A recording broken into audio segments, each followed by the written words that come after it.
want to talk about pipeline mastery and predictable income, guys. I think it's important that we start talking about concepts that teach you guys how to be good business owners. And part of being a good business owner is understanding how to manage your pipeline properly and how to create predictable income.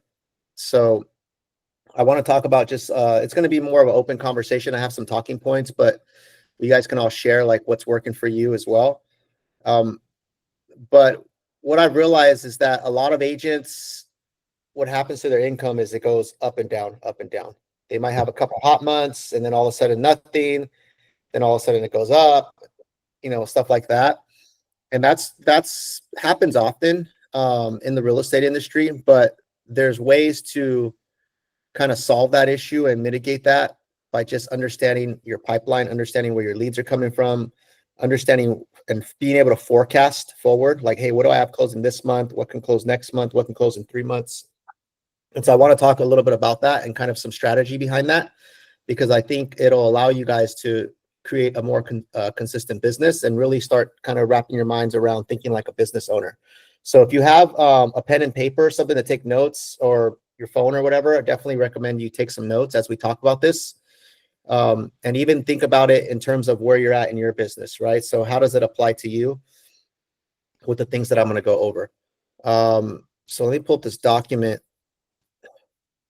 really quick. It's kind of this guide.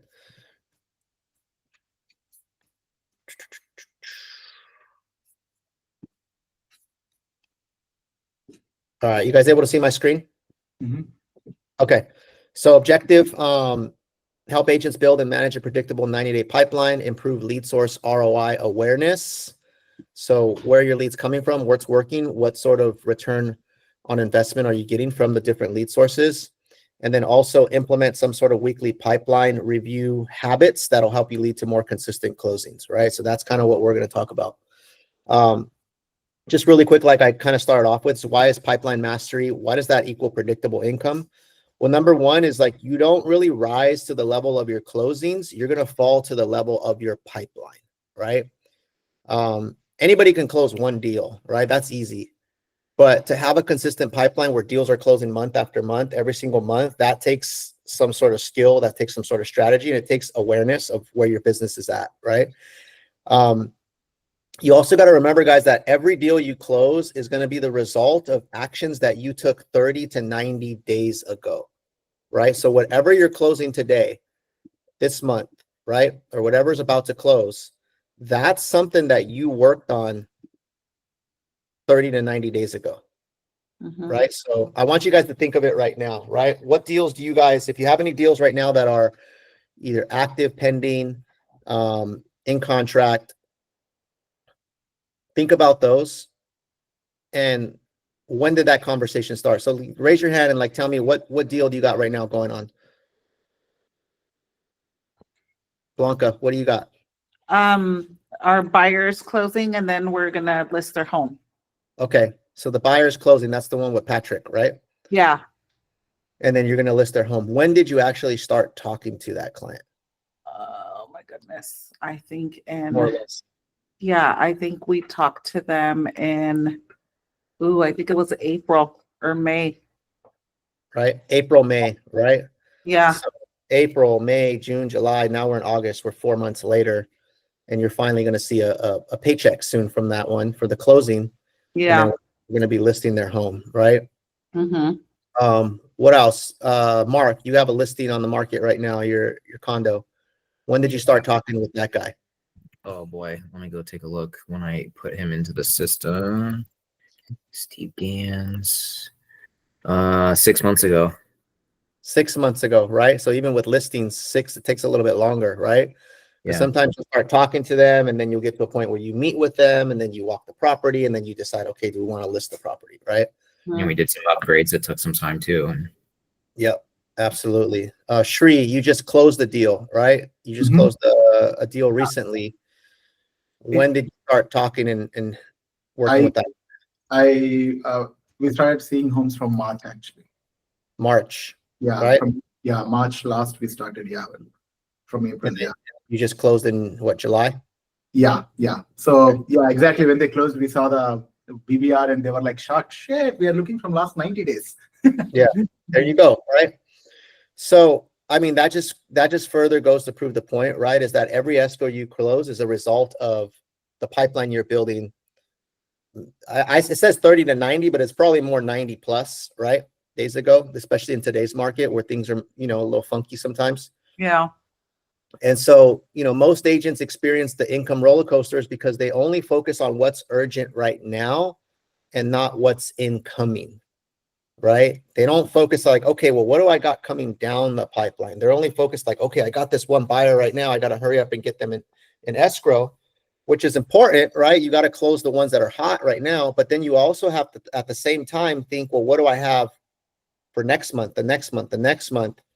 And do I have enough people in the pipeline? And that's where you see a lot of agents make the mistake, is they get caught up on their one deal or their two deals that they got. They take their foot off the gas for prospecting or nurturing their database.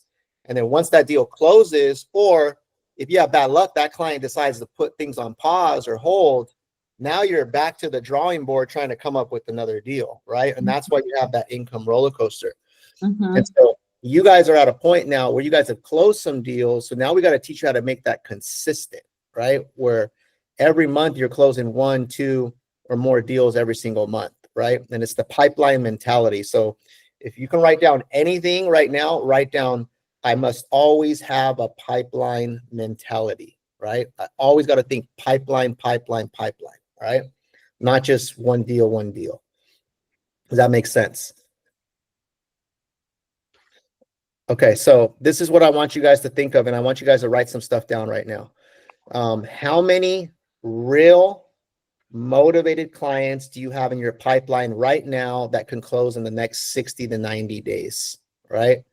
It should be a short list, right? But write how many, or write the names of them, right? John, Jeff, Tom, Sally, whatever the names are.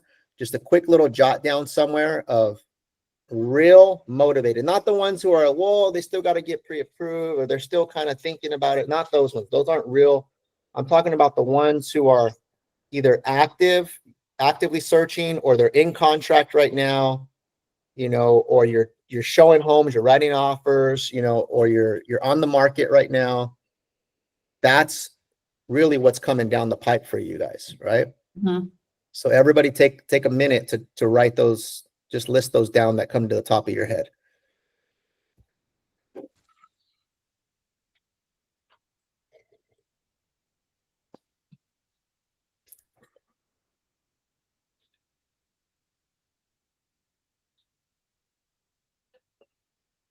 And if you don't have any, right, then that means you got to go back to the drawing board, right? It's back to prospecting, back to booking appointments, back to the basics.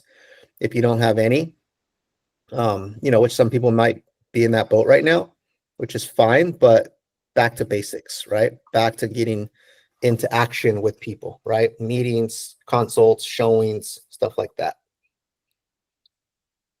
So let's go around the room really quick, guys. Who do you got? Shri, I'm gonna start off with you. Next 30 to 60 days, actually, I have one buyer who we are actively submitting offers. So I think that's the one from the buyer side. And one seller I'm nurturing, they're still renovating their property. Yeah, those two as of now for me for the next 30 to 60 days. One buyer and seller. Okay. Anything, anybody else like 60 to 90 days out? Like anybody else that's One more guy is 60 to 90 days out. He's pre-approved with the Steve. It's just that he's having some visa issues, so he's trying to take a step back. okay. So I have to go back to like you said, I have to prospect and start that pipeline again. Okay. So really, right, if we have to take an honest look at the pipe, you really have one who's actively submitting offers. You have a seller, maybe, right? Like you still got to try to win that deal. They haven't signed. And then you have maybe one buyer who is having some issues. So that can go either way, right? So, right, it's important to say, like, really, you got one hot one, right? So that means we need to add more to the pipe. Yes. What about John? 30 to 60 days, I've got, I'm going to say 1.5. I've got one guy we've been showing, we've written a couple of offers for. They're getting frustrated, and now that school is starting, they're like, well, maybe we'll hold off until after the first of the year. Then we can, don't want to pull kids in the middle of the school year. But they're still asking me questions about a bunch of property. So it's like the wife's ready to buy, but the husband is just really gun shy. He's waiting for the perfect deal. And I'm like, we've missed two. And if he had just written what I had said, we would have gotten both. Other guy, we're showing homes to. We're just trying to find the right location for him. He works in Palo Alto, but he wants to live in either like Morgan Hill or Livermore. He's a doctor. That's 30 to 60 days. I would say 30 to 90 days. I've got another guy that's ready to start looking at the end of this month. We had a conversation about 2 weeks ago. We've been following up with. I've got another client who's ready to start looking in November because his wife is graduating with her PhD, and they're just waiting to see where her job is going to land her to determine which part of town. And then got one other person. She's waiting for her girlfriend's lease to end before they buy something together. Okay. Unless we find something cheap enough that she can do on her own, and then the girlfriend will just move in. Okay. So it sounds like there's maybe 4 or 5 total, but out of those, 4 or 5, but they're a little further down the road. They're not as developed as I would like. got it. But maybe out of those 4 or 5, there's probably 2 of them. Probably 2, yeah. 2 solid. Yeah. Could be solid. Okay, good. This is good. This is a good discussion, right? Because it really helps you figure out where you're at. Blanca, what do you got? For the 30 to 60 days, I have a signed listing coming active September. 2 buyers, active buyers, submitting offers. And then 60 to 90 days out, I have 2 buyers and 1 potential listing. Okay, so a handful of things. And then you got the listing you got the other listing, right, with Evan. With Evan. Oh, yeah. Yeah. Metric. That Yeah. one's on the market. That soon. one's coming on the market. So, yeah. So 2 Okay. sellers and 2 buyers in the next 30 to 60 days. Okay, good stuff. Who else wants to go? Mark, Amaya, or Richa? Mark, what do you got? Current active buyers, I have 1, 2 who are like actively seeing properties on a weekly basis, ready to write. And then I have my current listing that's on the market. And then I have 1 other listing that we're doing inspections and photography and everything right now. So that one will be on the market shortly. And then I have that couple that you and I met with at their home. I'm still actively working with them, seeing duplexes. So hopefully eventually we can get the financing squared away with them, and then there'll be a sell and a buy. And then probably 90 days out, I have 1 more listing coming from an SOI down the street, and 3 active buyers who I'm still working on like pre-approval, but we're loosely searching right now, but they seem pretty motivated. So I got a lot. Good stuff, man. You got a nice healthy pipeline right there. You got a few things that are already in the works, few people you're writing with, right? And then you got a few things coming down. So I would say that's definitely a nice healthy pipeline. It's just now getting those things to continue to move forward. Mm-hmm.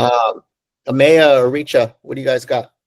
I can go. So I have a serious buyer pre-approved, already showing homes. Almost on 2 homes we plan to write offers. So in coming 30 days, hopefully I have active listing.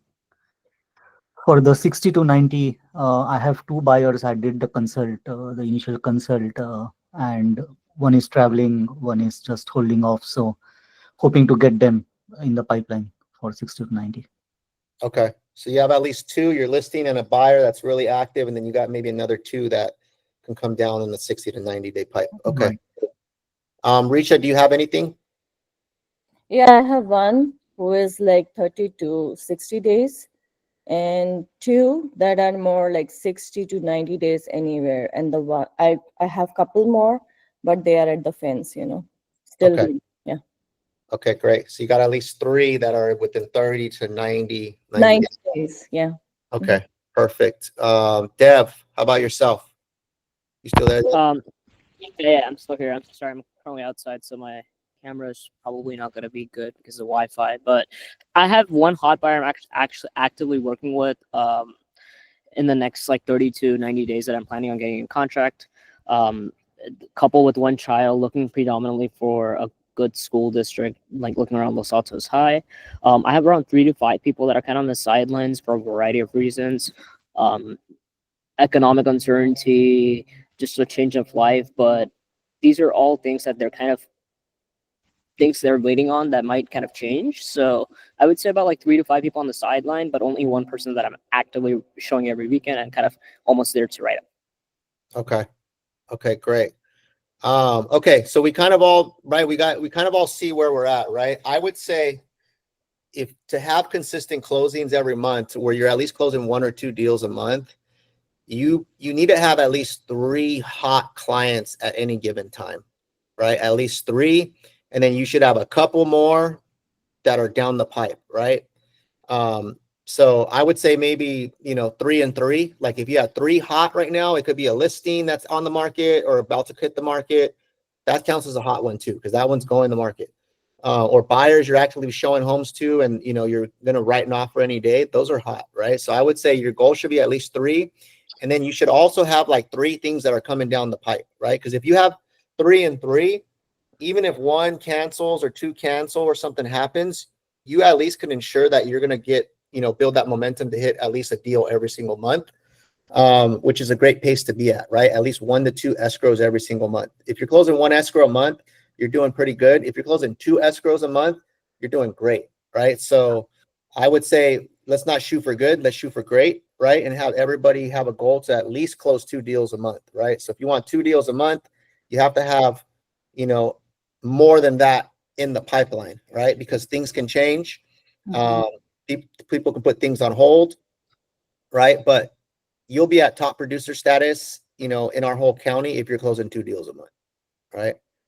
And you'll be top 10% for sure if you're closing 1 deal a month. So it's up to you guys what you want to shoot for. I'm shooting for the top. Any questions, guys? I guess the question to you, does this help you like kind of visually understand kind of where you're at and right? The other thing too is just to think about how often you're doing this, right? This is something that you have to do on a weekly basis. And we kind of went through that right now, right? Like the 90-day pipeline strategy. That's kind of what we just discussed, right? So you're always structuring your pipeline into 3 clear buckets. Now, which is 0 to 30 days, which you guys just did. Soon, which is engaged and active, maybe 30 to 60 days. And then nurture is more longer term, people that are a little bit further out, 60, 90 days plus. And your weekly goal that you got to think of is, how do I move the people from nurture to soon to now, right? What has to happen to move them down that pipeline? Sometimes it's a conversation. Sometimes it's getting clarity on certain things that they need to understand. Sometimes it has nothing to do with you and there's nothing you can do. They just need to sort some shit out, right? Like sometimes it's out of our control. But what you got to ask yourself is, when you first establish who you have, now ask yourself, well, what needs to happen to move them to the next level? That's the big question, right? Because if you can help answer those questions or get them clarity on what needs to happen, then you can influence how soon they go from nurture to soon to now. Does that make sense, guys? Mhm. All right. But if you're not taking a proactive approach, if you're just kind of like casually following up, kind of waiting for them to fix things, to me, you're not really influencing that, right? And so I always want to coach you guys to influence wherever you can influence, right? If you can influence the outcome, that's what you should be doing as a salesperson. If someone is like, hey, I want to sell, but I'm just not sure if it's the right time, or I'm not sure what I need to do to my house. Well, then that could prompt you for, hey, why don't I come by? Why don't I take a look at the house? Why don't I bring my contractor out? And now you're able to inch it forward. So now you're kind of taking control of what needs to happen next. If it's a buyer, like, hey, I want to buy, but I'm not sure about the market, or I'm not sure if I qualify, or I need to save up a little bit more money. Well, how much money do you have saved? Why don't we meet with the lender so we can find out exactly how much you're going to need? And now we have a clear target instead of just kind of this vague, I need to save up some more money, right? Because that could be, I got to save up $5,000 or I got to save up $100,000, right? There's 2 different things, right? So You have to help give clarity to those clients so that you can help move them forward, right? Does that make sense, guys? Yes. Okay. So now what I want you to think about is the people that you wrote down, maybe right next to those people, what is the next step to move that forward, right? And it could just be a quick little, bullet point. Maybe it's finding the right home. Maybe it's clear on the finances. Maybe it's okay, I got to get the repairs done on their home so we could list it. What's the next thing that has to happen to move it to the next step in the process?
Okay, really quick. Let's take one example. I'm gonna maybe Shri, give me your top 3 people or whatever. So what's the next step, right? The buyer whom we lost last 2 offers, I think just because of the price cuts, I think they could go for the asking or sometimes below asking, and they would get it because of they think the market is like changing right now, shifting. So they don't want to overbid. They don't mind waiting, is what they keep saying. So whenever we are writing max to the asking, not more than that. So now I think I need to take them to that next stage. Hey, sometimes if you really like the property and all, instead of chasing the market like this, sometimes we need to go a little bit more, because whatever the offers we have lost earlier didn't, go much higher. Like you're thinking like 100 or 200K more. It's just 40, 50 grand more. Is it worth really waiting? Like I need to get to that uncomfortable talks now to move to the next level. Got it. So if I'm hearing you right, the next step is to have a conversation now with them about the strategy, right? Because what you just explained to me was the strategy, right? So the next step would be have a strategy conversation with them. Yes. Right. And so what I would do if I were you is I would set it, hey guys, let's set a time to meet in person or Zoom, right? In person is going to be best, but if not, meet them face to face on Zoom. Don't do a phone call. Mm-hmm. But you say, hey, what I want to do is now that we've submitted a few offers and we got beat out, this is the time when we meet and we have a strategy consultation. We want to look at what's the current strategy we're doing. Is that the best strategy? And what are some advice going forward? And I want to show you a few things. Yeah. Right. And so that's where you can jump on in front of them and you can show them maybe some stats. You can recap, what happened with those last 2. Maybe show them what it ended up selling for, right? If those already closed escrow, or if from the listing agent, right? And now you can kind of show them the body of work that you guys have done and say, okay, is this the best strategy going forward, right? Yeah. This way they're getting smarter in the process and you're able to move them forward that way. So I think that's a great opportunity to have a strategy call with them. Yeah. Sure. All right. That's a good example right there. Who else has another example of what's the next step for one of their current people in their pipe? I can go. I met with this client on the open house hosting for Amaya's listing. And during the process, we did sign for that particular property, BRBC. But the thing is that I did not get enough chance to vet them properly, like what their timeline is, and they are saying that they don't want to be in rush and they can still hold off. Okay. Yeah, but they are cash buyer. They like the property. So what do you think the next step would be for that client to move it forward? More communication. Okay. Yeah. Have you done a buyer consultation with them? So no, she's not giving me time for that. I have been consistently asking for the Zoom call, and so the mother is buying, and she does not understand English. Got it. So she's saying that even I set up the time with her, she won't understand anything, and I have to be on the call. Got it. So who's helping translate? The daughter. Well, the daughter herself. So the daughter doesn't have time, or can you set a time with the daughter? That's what I'm asking her to set up the time together, find the mother's time and her time, and be there together. Not one person, both of them need to be on the call. Got it. Okay. So let's think about that, right? There's two different ways to go about that. Number one is see if they'll give you a consult, right? Mm-hmm. Or dangle a property in front of them. Mm-hmm. Hey, let's meet at a property. And then at the property, since they're already there in front of you, you use that to try to do a consult, right? Because they can't run from you, right? They can avoid the consult, the Zoom call. But if you say, hey, I found this really good property that I think you're going to like, let's go take a look at it. And then while you're there, you really try to get to the, to the bottom of it, right? And see, where they're at. Yeah. Okay. So sometimes you got to kind of go around the back door to try to get to where you want to go, right? If they're being that way, right? And that's a challenge because you got two people, right? Like one person has to be there for the other one. Yeah. What language do they speak? Mom, she speaks Chinese, and the daughter is fluent in both English and, of course, their Chinese. Okay. So the other option is try to get someone who speaks Chinese and have them call the mom directly. That's better. Right? She might be the co-signer. That's what she said, and she's it's a cash buyer, so she's going to channelize all the finance and everything. So. Yeah. So I'm just, some ideas, right, of how to like kind of break the barrier. Yeah. Just try to think creatively, like, how do I get my foot in the door? Because right now, if you're not getting the time of day, like it's going to be really hard to move them forward. Right. Yeah. So you need to figure out a way to kind of break that barrier. Okay. But what I want you guys to think, right? It's good we have those examples, but I want you guys to think now for your people, right? For the people you wrote down, what's the appropriate next step, right? And be specific, like what action has to happen to move them forward. If it's a consult, if it's a strategy call, if it's meeting them, if it's getting them on the line with the lender, if it's looking at more property, right? Then that's where your effort has to go find some more properties. All right. And are you following up enough, right? If someone's hot and they're in the next 30 days, how often should you be following up, guys? If someone wants to do something in the next 30 days. Every Daily. What was it? I heard a couple people. Every day. Every day. Every day. Yeah. Okay. Exactly, right? If someone wants to transact in the next 30 days, you're calling them daily, right? Calls, text, emails, follow-ups. You're trying to get them on the calendar for that next thing, right? If they're maybe 60 days out, maybe it's once a week until they become 30 days out, right?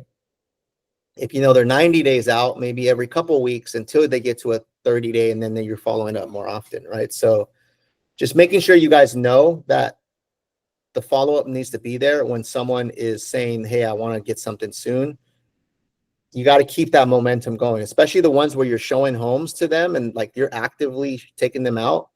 Those conversations need to happen daily to get them to move forward. Yeah. Okay. Okay, here's another thing right here. Lead source ROI, what's working? So we're not tracking just the number of leads, right? But we're actually, we always want to be aware of what the conversion is into clients and income, right? So there's certain sources, lead sources, right, that we have. We're doing, online leads, Zillow, wherever they're coming from. Some of you guys are doing open houses, SOI business, and stuff like that. So you actually need to know where your business is coming from and what's working so that you can focus your time and effort on what's actually producing the closings, right? And I'll give you an example. Is like yesterday, I spent probably about an hour just kind of going through profit and loss for our business and just looking at, okay, how much income have we brought in so far for the year to the team? how much got paid out to the agents, how much got paid out to our expenses and overhead, how much is actually profit at the left over at the end. Like taking that time to really look at your business and analyze it from a business standpoint, right? Like if you were to go on Shark Tank, anybody ever watch Shark Tank? Mhm. What's the first question they ask the business owners, right? So, yeah. They ask them their numbers, right? They say, hey, how much revenue did you do? How much does it cost to get one client, right? What's your profit margin on that? Like that's all that matters at the end of the day, right? It's not really what you feel is working. It's what is actually working based off the data. Then what I also did is I wrote some notes down. So I went into FUB and I was able to pull up, and I want to show you guys this because this is how you guys should think of your business. Let me share FUB. And what I looked at, and I believe you should be able to do something similar on your side. Close deals by source. So when I go to reporting, maybe if somebody pull up their FUB if they can, and when you go to reporting, are you able to see this? Because I don't know what it looks like from the agent standpoint. I just know what I see here on my end. So what I did was I looked at the last 1 year. So I went in here and I put a custom date, last 1 year. And then it's now going to tell me how many leads came in, how many deals were closed. And so if I want to put them in order of deals closed. Oh, sorry, I'm going everyone. I'm looking at the whole team, but you can do yourself, right? So everyone. Okay, so if I'm sorting by deals closed, I can see Zillow Flex is the top one, right, in the last year. 940 leads, 37 deals closed. And then SOI, 252 leads, 26 deals closed. But what also counts as like SOI would be like a referral from agent. That's another 2 deals closed. Zillow actually, since Zillow sometimes shows up as like Zillow Flex or Zillow Partner Connect, it's put it in a different category. But I just want you to show you how I evaluate our business as the team. And then you should be doing this for your own specific business, right? Your own pipeline and just looking at where your deals came from. So once I added up all the numbers,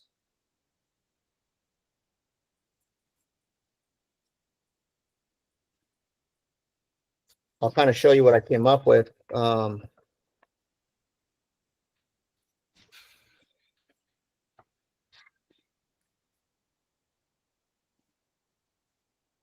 come on, not tile? Oh, Dev is pinned for some reason. Unpinned Dev. Okay. Once I added up all the numbers, Zillow Flex, we had 1,094 leads in the last 12 months. We closed 40 deals, which is a 3.6% conversion rate. Not super good, but it's probably about average. The one that I need to really reevaluate is our ISA listing leads. We have our cold callers that are booking appointments, more like offering cash offers. They're really cold leads, right? So we've brought in, it hasn't been, I don't think it's been a full 12 months. Well, actually, no, it's probably been 12 months, 585 leads, and we've only closed 2 deals off of that. So the ROI, I'm going to have to go in there and I still got to calculate how much we spent to generate those 585 leads. But so far the ROI is pretty small just by looking at how many leads came in and how much we closed. Ylopo PPC, we only started that a few months ago. So we've only brought in 180 leads. I know with PPC, the close rate is like 1%. It's pretty small. But we haven't closed any deals yet from Ylopo from the pay-per-click. So there's 0, 180 leads, 0 closings. That one still needs a little bit more time. But referrals and SOI, 288 leads that were entered into the system, 30 deals closed. So that's our highest performing lead source, right? Out of 288 leads, 30 deals were closed. This isn't counting what's pending either, right? So I'm not counting pending. I'm just strictly what's closed. So that one's performing at, over 10%. Open house, I don't know how accurate this is, but 205 leads that were entered since we started using the open house system, 0 deals closed. So I got to double check, are we counting the sources correctly, right? Like, are people just putting SOI when it came from an open house in order to track that? But what I'm getting at, guys, is I want you guys to think of your business in this way, right? So if you go back to your last few closings or your last 5 closings, or even if you go back to the last year and you can see, okay, this is how many deals I've closed, where did those deals come from? Because that's really, and then you can also look at what's active, what's pending, and you can categorize, right? And you can say, okay, like I closed 10 deals and 5 of them came from Zillow, 5 of them came from my SOI, 1 of them only came from open houses. Then you got to start asking yourself, okay, is it the lead source that's not working, or is it me that's not working the lead source correctly, right? Because we know, like, whatever you focus on is what you're going to get, right? So I know, looking at the ISA listing leads that we had, to only close 2 deals off of 585 leads, to me, that's not good. But then I also don't think we've been working those leads properly. I also think there's a lot of improvement that we can do as a team to work those leads. And maybe that's something internally that I got to fix with how the leads are being distributed and managed. But do you guys see where I'm going with this, guys, of how to think about your business, right? So when we go back to this document here that we're looking at, we want to focus our time and effort on what is actually producing closings and deals in contract, right? So which of your lead sources are actually converting and which are just noise? Because this is important, because sometimes, like, we want to try something or we want to do something or whatever, but then when we look at the numbers are going to tell a different story. The numbers are going to tell the real story. And so if we look back at our last 5 closings, where did those leads come from?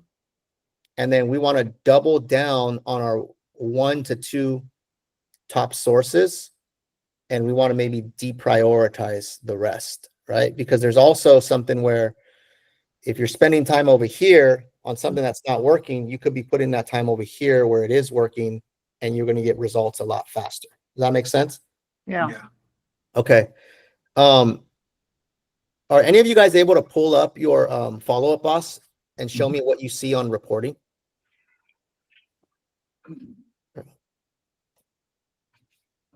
I'm not signed in.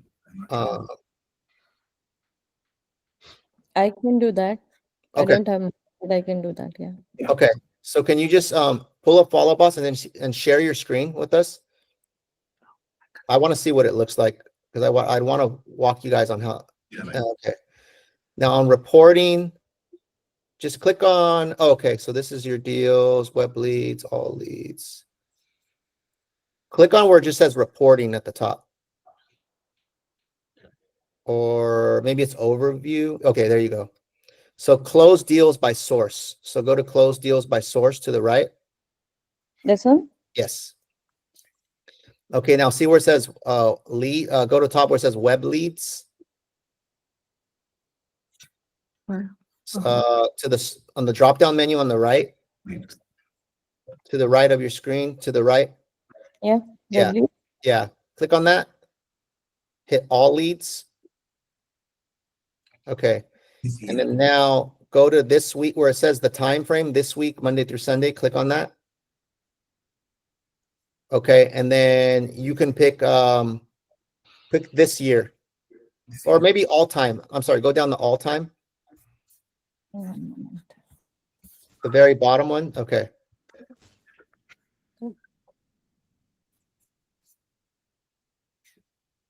So I know you probably have limited data in here as of right now. Oh, actually, no, you only have this week. So click on this week again, then you have to select all time. You're not clicking that. Yeah, scroll down and then click on, no, not this year. Scroll down, click on that again, and then scroll the little bar down. Okay. Where? So it says all time. No, down more. You have to, that little gray bar, you have to pull it down. So it keep going Oh, down.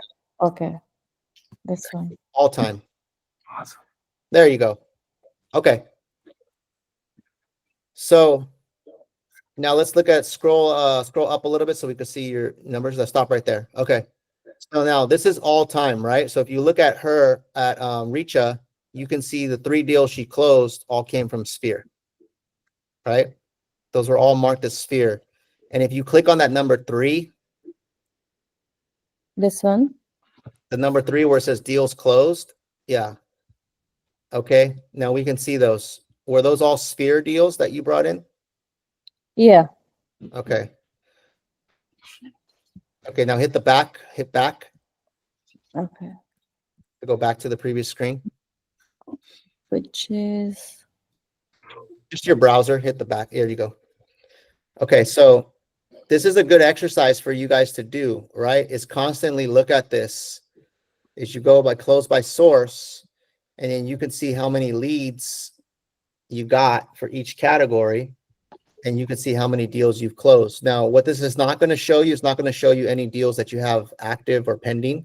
Mhm. So then you can also run those numbers. So that's what I did yesterday is I just kind of wrote a little paper down. And then I kind of just wrote my sources and did the math. Okay, this is how many leads I got. This is how many deals I closed. And then I can also write down what do I have that's active and pending. And so you want to tally those up, right? And this is going to tell you really where your business is coming from. And then now you can make decisions in your business on how you want to move forward and what you want to focus on based off of what is actually producing the results. So just an observation right here for Richa is Sphere obviously is giving her 3 deals, which is great. But the only challenge with that is that if you're only working Sphere, you're limited, right? Because sometimes your friends and family aren't buying. So it's like building a table. If you build a table, how many legs do you have to have on your table for it to be a strong table? All legs. Well, how many do you have to have at a minimum? Oh, or 4. or 3, if it's a 3. 3. 3, Well, right? depends on the table.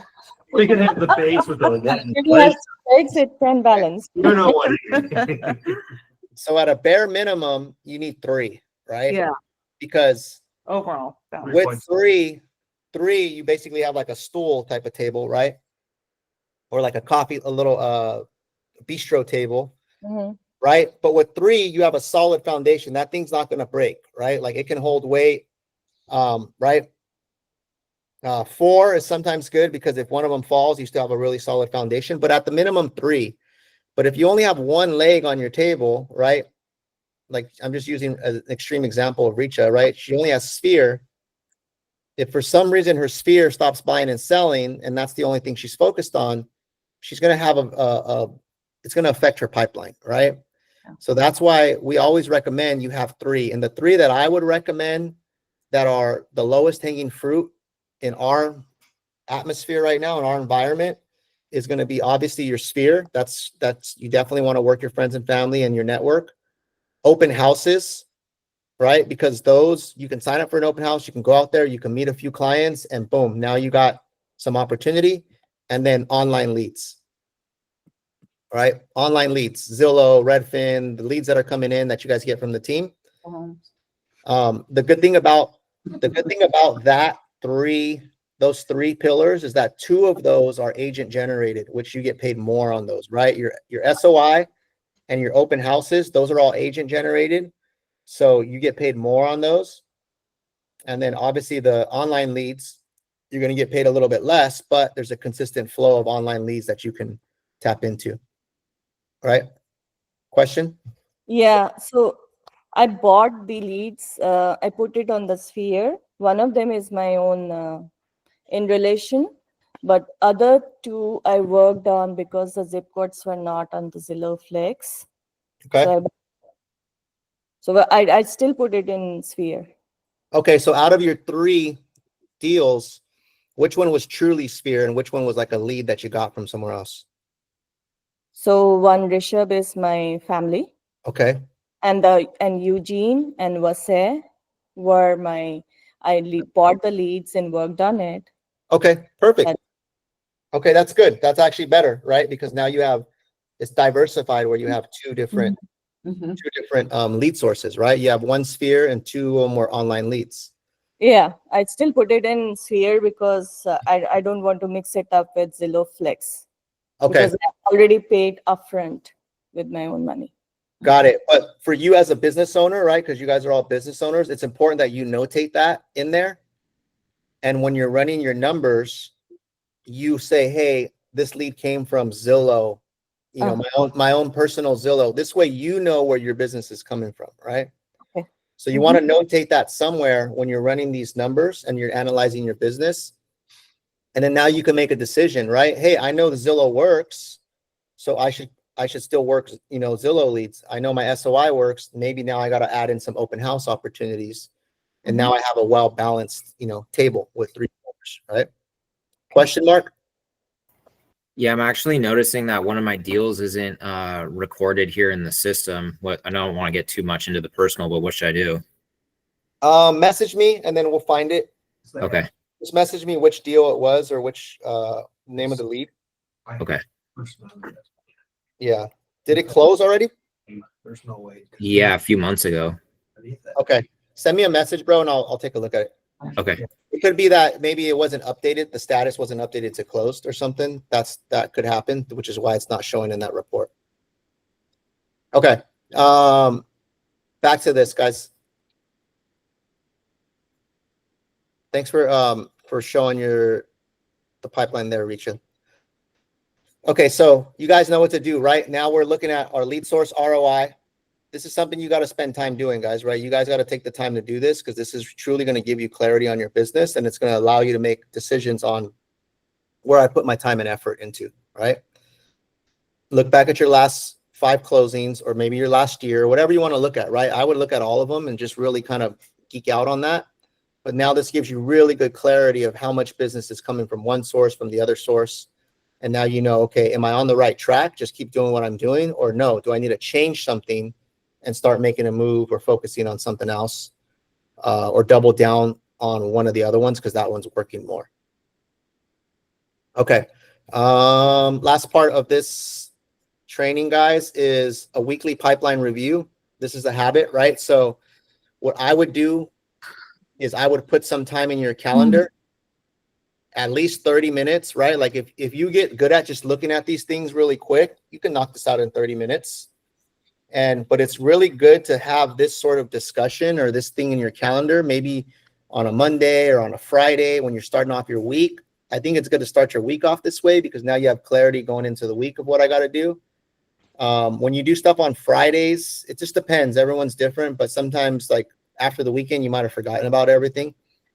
But do what works for you. But ask yourself, who is closest to converting, right? So look at your pipeline. Who's closest to converting? Who have I not spoken to in over a week that I need to speak to? Who needs follow-up, an update, or a showing, right? Who needs to be graduated or re-engaged, right? Either graduated to the next step or who's someone that I got to re-engage that maybe I forgot about, right? I got to call these people. And then periodically, I don't think you necessarily need to do this every week of looking at your lead sources, but at least once a quarter, this is a good practice to just do the lead source review. Because in a quarter, you'll have enough data to kind of show where the needle is moving, versus if you're doing it week by week, you're not really going to see a big change when it comes to lead sources. And then pipeline status framework, right? So however you want to color code this or grade it or whatever you want to call it, this is just an example. You know, if someone's in the green, they're actively searching or ready to list. Someone's yellow, they're engaged but not urgent. If someone's red, they're cold or active. This is now where you can use your smart lists, right? To make sure that you're actually managing your pipeline through your smart lists. You're updating the stages. So now you need to know who you got to focus on when you're in there. And so a couple questions, guys, to kind of wrap this up right here. What's one change you can make to your weekly routine that would improve your pipeline flow? Or what's one thing that you're going to implement this week or improve in your pipeline to create more predictable income? And then how can you ensure that this happens or hold yourself accountable? So this is something I want to hear, just some feedback from you guys, and we'll wrap it up. What are some changes you can make, or what's something you got to implement, or how can you make sure this happens? What stood out to you from this talk here? I can go first. I like the last one, where I need to know that who is the closest, who I need to follow, who I haven't followed. Make it a chart, and I also like the color coding follow up. I don't have that framework yet. Okay, Hmm. excellent. What else? What else you guys got? What stood out to you from this? I can go. And I feel like it kind of echoes what Richa said. It's really just putting it in your calendar to sit back for 30 minutes and just revisit your pipeline and see who's green, yellow, and red, and maybe categorize it. And each week ensuring that you see a progress or that you give it a task to Yeah. move to that next level. Absolutely. Yeah. What else? Anybody else? I can think do one thing I'll add to that routine, because I kind of like that as well. And I liked that I wrote down my hot clients. And so I think what I may implement is creating like a Google sheet, putting my hottest clients, and then like, what's the next step? So each week I can kind of like see what I'm supposed to be targeting. Mm-hmm. Yep. Can something like that be done in FUB instead of using Yeah, Google? probably. Oh, I'm asking Enrique, not you. So let's talk about that, right? FUB is great for organizing the whole database, but I do think it's helpful to sometimes, there's two trains of thought. Either you just get really good at FUB and just learn how to really use FUB. That's probably the best way to do it. But I also know how humans work, where sometimes taking it and writing it on a piece of paper or on something else, what that does is it kind of really ingrains it in your mind. So, for example, That's true. I live on Post. when I went, I'm going to show you guys an example, and this is why I think this is important. When I went through our lead sources yesterday, I have all the reports in FUB, so I could just look at this screen and say, okay, this is how many deals, whatever. But by me writing it down, taking it from FUB and then writing it down, it really stood out and it gave me more clarity, right? Mm-hmm. So it kind of reinforced it, right? Now I'm still going to have FUB. FUB's where I'm going to manage everything, because FUB, it'll live forever. But now sometimes taking the time to just really map these out and take it from FUB and write it down, to me, that does more. And it gives you a lot more clarity, and then you'll take more action. Because now, like, it's clear to me, like, what the whole FUB means. It's clear to me on a quick little sheet that I wrote down. All right. So do what works for you, but definitely use FUB. Don't just neglect FUB. Use FUB as a tool, and then put your little add-ons that are going to make you more effective, is what I believe. Yeah. What else? Shri, John, Dev, or Maya, anything that stood out for you guys? Yeah, I can go if Go ahead, no one Dev. So I think the biggest thing, Enrique, is probably the conversion, highlighting the importance of kind of tracking your conversion and just making sure that like what you're working on is kind of the right thing. And I mean, I think it's a very good practice to kind of just take a look at this at least once a quarter, if not once a month, if you really want to kind of, because I mean, I was talking about this a little bit yesterday with Jason, that I mean, with Zillow Flex, we're all able to see our conversion. So I think it's a very valuable kind of tool to just look at every month. And I think this was a very valuable takeaway in general. Yeah, absolutely. The pipeline review should happen every week, Mm-hmm. but the kind of business lead sources and all that review should happen at least once a quarter, for sure. Once a quarter, maybe once a month. Once a month is good, but no less than once a quarter. Or once a quarter at the bare minimum is what I guess I mean. Just got our calendars. Right? Yeah. What else? What stood out? Any Shri, John, or Maya? Just give me a quick little feedback. What stood out for you? I like the pipeline review weekly. I mean, even I'm thinking Sunday night's a good time to do it for me. You know, not even Monday morning, just, you know, Sunday night, I'm not doing anything. Yeah, Just kind of absolutely. be intentional. Mm-hmm. And that's a weakness of mine. Okay, good stuff. Yeah, if Sunday nights are good for you, and then that can like help you start the week with some clarity, that's definitely recommend you do that. Shri, Amaya, what you guys got?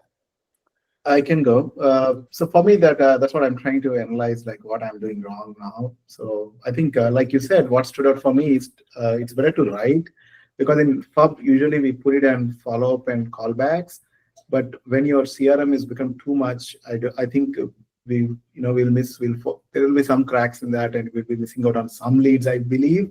But one thing what you said was correct. Every week, like do this, whatever the leads you have, based on that, like how's the pipeline looking.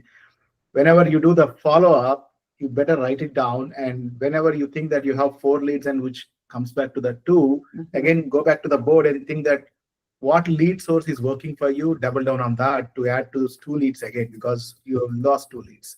So now I need to work out on that. Like once you lose the leads, go back to the board and start working on doubling down on those lead sources. Yeah. To add to the pipeline again. Yeah. Great observation. Yeah, for me, yes, pipeline, maintaining the pipeline and revisiting important, but I'm still trying to learn balancing my time between active leads and maintaining my future pipeline. And that is something I want to learn more, because something hit hard, like what you said in the start of the call, Enrique, like currently I have hot leads, but they can go away anytime, like for reasons we don't control. And that's the thing, like how do I maintain my future pipeline, not just and how do I distribute, or how do I balance out my time, because I feel I drained out, though I have only 2 or 3 leads, active leads right now. But yeah, I need to learn or talk with more senior agents on that. Got it. I mean, one thing I'll leave you guys with is nothing happen, and we'll wrap this up, is nothing happens by chance, guys. Like if you want to be a successful business owner and a top producing agent, everything has to be extremely intentional. You cannot wing anything. Everything has to be part of a schedule, right? That's what I've learned over the last 20 plus years, is that if it's not in my schedule and it's not part of my daily routine, it won't happen, guys, right? We will get pulled in a different direction, personal stuff, clients pulling you out of your schedule, right? And then things slip through the cracks, and then you don't hit that thing, and next thing you know, your business is suffering because you fell off, right? So it's like going to the gym. If I don't go to the gym every morning, the chances of me trying to get a workout in later on in the afternoon are really, really slim. Sometimes I will, sometimes I won't. So rather than risk that, I just make sure I do it in the morning, right? And so that's the same with your prospecting, your follow-up.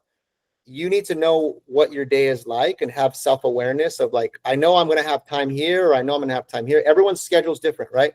But it has to be in your schedule, guys. You can't just leave it up to chance. So, speaking to Amaya, is that has to be blocked out, right? You're calling on your active clients and then following up with your nurtures in your pipeline, right? There has to be blocked. Does it have to happen every day? Not necessarily, but maybe it's in your calendar that Monday, Wednesday, Thursday at this time to this time, no matter what. I don't schedule appointments during that time.